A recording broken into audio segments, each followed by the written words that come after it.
Paano yan i-turn off yung auto-save password sa ating mga Gaggle? So yan po ang tanong ni Lapso LB. Salamat po sa iyong katanungan.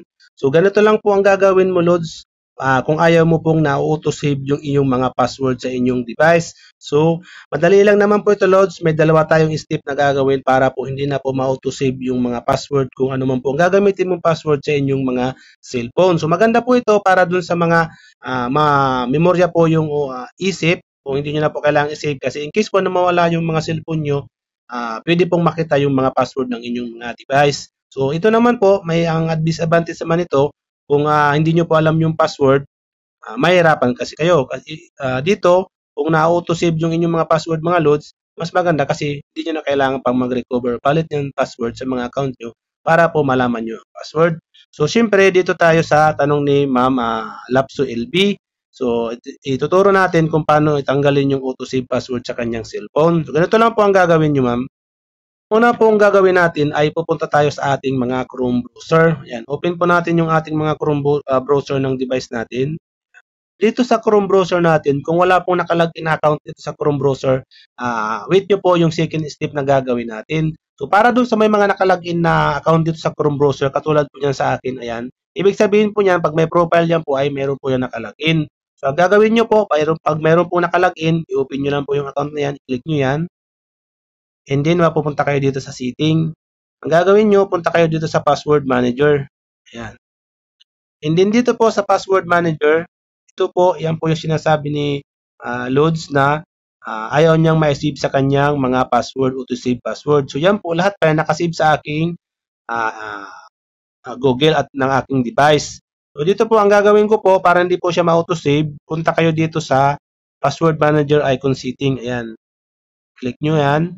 And then dito po, may dalawa po tayo ditong i-adjust. Yung dalawang po yan ay ang offer to save password. So dito po sa offer to save password po, pag once po naglalagin tayo ng mga account, di ba pag maglagin tayo, nag-offer ng auto save. So pag once na na-save po 'yon, dito po yan mapupunta. So kung hindi na nyo naman po may save yun, hindi yung pupunta dito. So okay lang naman po kahit hindi nyo po i-auto save yun. So dito po, sign in automatically. So di ba po pag nag-type tayo ng mga sa login box, automatically minsan hindi na natin tina-type na, pag open natin ng application, automatically andun na po yung username at password ng application na yon. So kaya dapat po para ma-turn off po yon, ang gawin nyo, ayan, isara nyo po ito, turn off nyo po ang dalawang yan. Yan. Pag naka-turn off po yung dalawang yan, hindi na po mag-suggest ng auto-save. Ngayon, hindi na po makakasave sa inyong mga device. And then dito naman po sa auto-sign-in, hindi na po mag-automatic mag-sign-in kung ano man po nakasave doon sa inyong password manager. And then dito po sa password alert, mas sinasuggest ko po dito na i-turn on nyo po ito kasi po mas magandang i-turn nyo ito kasi ino-notify po kayo kung yung account na yun ay ginagamit ng ibang device. So, mas maganda yun, di ba? Kasi para malaman nyo kung may iba pong nagagamit ng inyong device. So, pag okay na po dito sa inyong Chrome, okay na po yan. Hindi nyo kailangan po ang second step kung may nakalagin po dito account. Pero kung may iba po kayong mga account pa nagagil dyan sa inyong device, mas maganda po, puntahan nyo lahat, ilagin nyo lahat ng account nyo dito para makita nyo po yung mga nakasave na password sa inyo at para po ma-turn off nyo yung auto-fill password or auto-save password. So kung wala naman pong nakasave na or wala nakalagin dito na account sa Chrome nyo, browser nyo, ito po ang gagawin nyo. Pumunta kayo sa setting ng inyong cellphone, hanapin nyo yung setting nyo, ayan, yan sa akin, open natin. Dito sa setting natin mga lodis, hanapin lang dito sa setting natin ang Google or account. Yan. Password in account. Minsan magkahiwala yan. Punta tayo sa account. And then or sa Google. Yan. Dito sa akin, pwede kayo pumunta sa dalawang yan. Kayo na bahala kung saan kayo pupunta. Dito na lang ako sa Google. Click natin yan. And then dito sa Google mga lodis, madadirect tayo dun sa account ng ating mga Google. So kung may iba po kayong account dito, i-click nyo po yung maliit na araw na yan, ayan, lalabas po yung mga account dyan. Isa-isa nyo po ang tutorial na to para makita nyo po kung naka-open po yung autofill, auto-save password.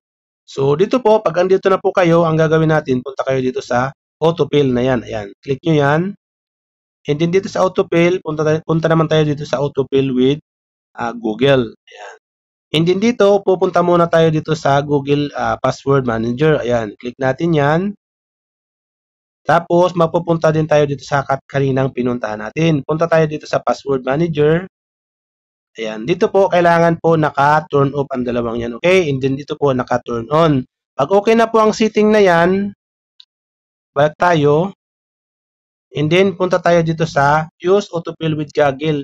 Dito po hindi natin ang gagamitin ang autofill ng Google. Kailangan po naka-turn off yan. Ayan, turn off natin yan. Pag once po naka-turn off yan, lahat po ng mga account na kung mag-sign in man po tayo, hindi po yan ma-auto-save sa ating mga account or sa cellphone na to. Okay? So, ganun lang po loads pag turn off ng ating mga autofill. So, napakadali lang naman po. Sana po nasundan nyo. Kung may katanungan po kayo, i-comment nyo na lang po sa comment section ng video na to.